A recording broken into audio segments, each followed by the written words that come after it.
I've found the infamous termite lair. Watch him as he stalks his prey. Crikey!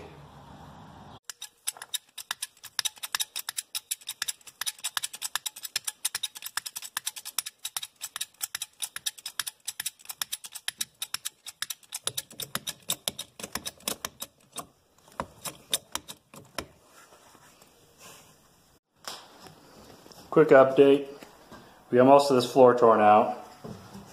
Pull out sections here so we can access the beams and jack them up so we can put them on these concrete pillars, which it looks like someone has already done before, kind of in a jimmy rig sort of way.